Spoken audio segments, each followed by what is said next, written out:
Hey ladies and gentlemen, welcome back, and time to talk about No Man's Sky at least one more time this week. Pretty contentious subject, if evidenced by my last video with the ratio to likes and dislikes. It's a pretty passionate issue that we have right now, and the new news today, and also here's some Titanfall 2 gameplay for you. Kind of enjoying the beta, pretty good stuff. It's a little less hectic than Titanfall 1. Kind of concerns me, but I like that the developers are listening and implementing the feedback sort of in a real-time manner. You can already kind of tell a bit of a difference, and I think that kind of leads into this subject for today's video. Is in the last 24 hours, news broke that No Man's Sky, for a lot of the major outlets, your Steam, your Amazon, places like that, and even PlayStation Network, which is kind of a shock to me, is allowing refunds for No Man's Sky past the initial rules that those outlets have set for refund policy. So Steam has a refund policy that's generally, I believe it's 2 hours and or a certain amount of time, like 7 days or a certain amount of days that you have before a refund is allowed. And PlayStation Network has seemingly always been of the idea that refunds just don't happen, right? They're the do your research, don't do pre-orders if you're consciously apprehensive about a game. Just don't buy into it. So first off, I have to say that I really agree with this. In a way, I think, and I've been saying this before, and you can use the excuse of Sean Murray and Hello Games are a small team and a big project, and I've said that before, but I believe that to be okay within reason, right? And here's the thing, you get into unreasonable territory when you release a game in a broken state, because no matter what size your team, no matter what the gaming community and the industry is going to hold your feet to the fire, and they're going to have high expectations no matter what. That's just how it goes. You can be a 700 member team, or you can be a 13-member team. That matters not, because at the end of the day, if you release a product that is in a broken state, doesn't work for people, especially on the PC platform, you just have to see this coming, and you can't gripe to that. And what else baffles me about the PlayStation Network is there was a time when I got my PS4. For those of you that bought a launch PS4 on day one, it came with this booklet of sort of free time usage for these, I think PlayStation Music or something to that effect. I had used my 30-day trial for, and I had forgot that was about to elapse. I did not get an email from Sony going, hey, this is about to elapse and we're about to take money from you for this membership for this thing. And they took $10 for that month or for that quarter from my credit card, straight from PlayStation Network. And I wanted a refund for that. And my justification for that was, I don't want this membership. Can you just put that money in my wallet? And I still want to give you the money, but maybe use it towards like a PlayStation Network game or an indie game or towards a digital purchase of some sort. And it was an act of Congress to get a refund from PlayStation Network. It was absolutely dreadful. And I had to wait like 14 days or right around some just strangely irregular time for that credit to show up, because they, according to the rep that I spoke to over the phone, there was like some credit hierarchy that I had to go through in order for this credit to be approved. And it was just kind of baffling, but whatever, I got it with some pulling teeth.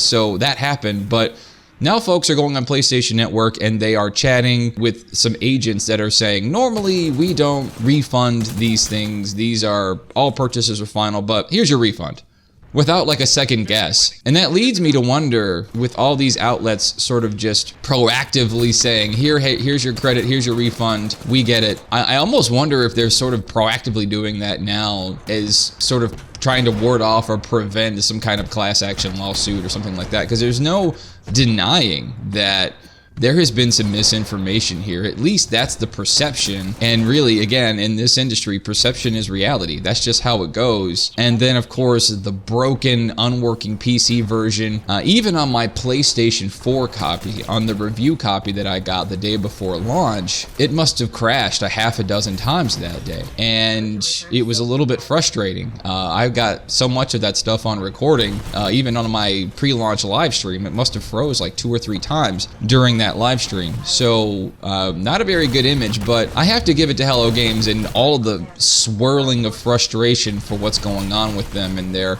total lack of voice in this whole thing, which totally pisses me off, by the way.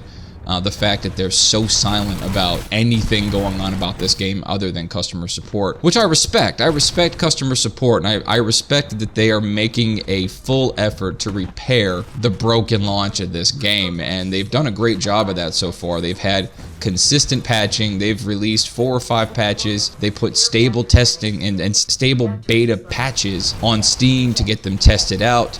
I'm a little frustrated with how long it takes them to get patch notes out. That just seems like kind of a dumb thing to wait to launch. I mean, you would think you would sort of compile a list of this stuff and then launch it and then get the information out right away. It's not like you're fixing something mysterious. So I'm not a game developer. I'm not a professional in the industry. I'm not a coder, to be honest. I can't, again, mixing context and conjecture, but it really just seems like this whole thing is just being fumbled around. And my subject, really, it has to come down to this. If people are refunding because of their bad experience, and because of the lack of voice from Sean Murray and Hello Games, and they're refunding in spite of that, and to be spiteful of that, I can't disagree. I really can't disagree with that. And I really feel Hello Games really needs to take that on the nose. They really do. That's frustrating. The lack of confirmation, the lack of guidance, the lack of information, the lack of justification for why No Man's Sky was launched the way it is, when so many people had a different perception of what the game was, even just a month before launch. That's incredibly bad.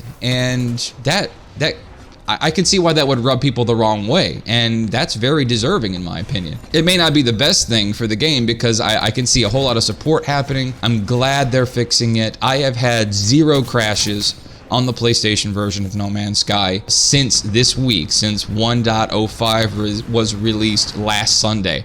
So the game has been working pretty well for me. The PlayStation 4 version has always felt stable to me. The frame rate has always felt great.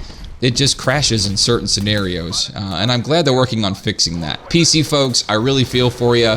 I'm really hoping they get that nailed down because I want to buy that too. The mods for that game look crazy with the large assets and the forests and the trees and the bigger animals and things. I really can't wait to see what the modding community does with No Man's Sky. Now to the final subject, I'm seeing a lot of folks on Reddit and NeoGAF and Twitter and places like that are taking advantage, I believe, of this opportunity. And I've had some healthy discussion with some of my friends on Twitter about the legitimacy and the ethics of requesting a refund for No Man's Sky. And I feel like some goalposts are being moved around. I feel like there's some mental gymnastics being done. I've seen folks on Reddit talk about playing the game for 72 hours and requesting a refund. Now that is on Steam. I believe that was a PC user that had requested a refund for that. And I really just have to shake my finger. I really just have to say, I don't know, that feels shameful to me. And earlier on Twitter, I got kind of accused of being emotionally attached to No Man's Sky. And I mean, sure, there's probably some legitimacy to that. I mean, for God's sake, I own a YouTube channel that is predominantly No Man's Sky. I mean, you got me, you know?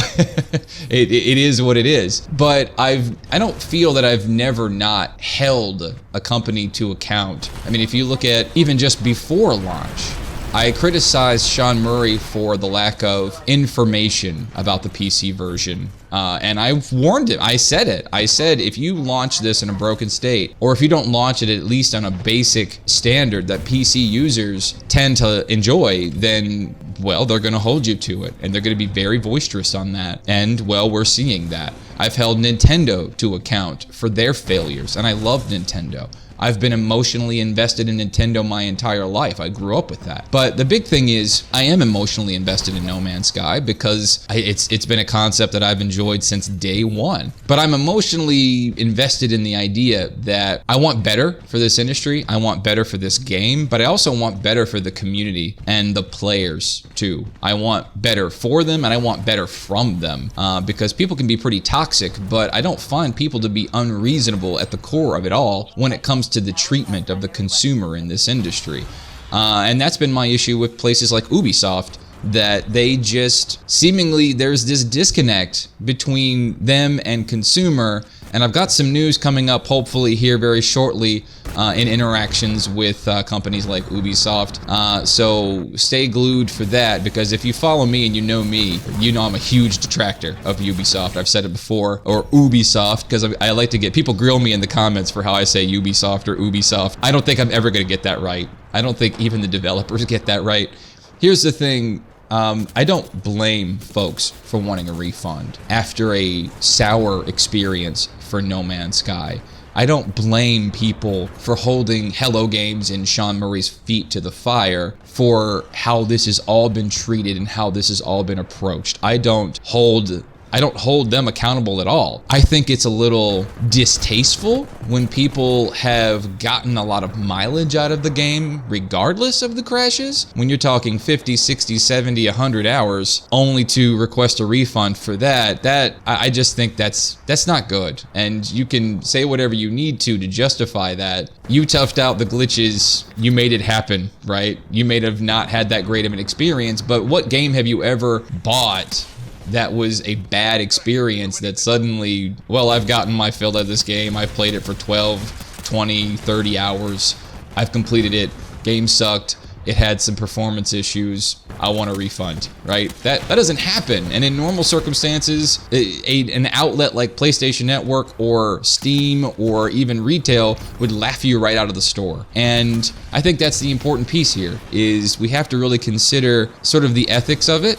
I mean, if this was a thing that was available when Battlefield 4 launched, people would have refunded the shit out of that game too. And rightfully so, because you're doing a disservice to your fans and you're making promises you didn't keep when the game launched. And I believe that game even had a beta, and it's like, this wasn't a problem during the beta, what gives? So I think really it comes down to, you need to communicate with your fan base. Game developers, publishers, this needs to be more than a one-way conversation. You have to be able to communicate. I don't care how socially awkward you are. Hello Games had a community manager that left or was fired, but it's like, the thing is if you can't communicate with the folks who you are trusting and wanting and asking to buy your game and to stick with it, well, that's got to be a two-way conversation. You got to be able to interact with them and help them. And I think part of the reason there's so much refunding going on for No Man's Sky right now is because you're not talking to people. You're not telling people what the issues are. You're not telling people why this thing happened or did not happen. The cool communications with this patch and we're patching and we're fixing the game, that's well and good. That's awesome. You really have to change the way you're doing this, or people just aren't going to trust you again when time comes for you to launch another game. It's just that simple. Look at Molyneux. Look at DICE. I mean, look at how many... I still have people on my Twitter feed right now that are just completely anti-DICE because of the launch of Battlefield 4, the launch of Battlefront. That's just how it goes. And if you make your fans, and if you have a discourse in the industry happening around you and how untrustworthy you are, well, you earned it. See you next time. Oh, hello. I was just working on a multi-million-dollar lawsuit for one of my clients. I know what you're thinking. Yeah, a lawsuit sounds good, Saul, but who can I sue? Who can you sue?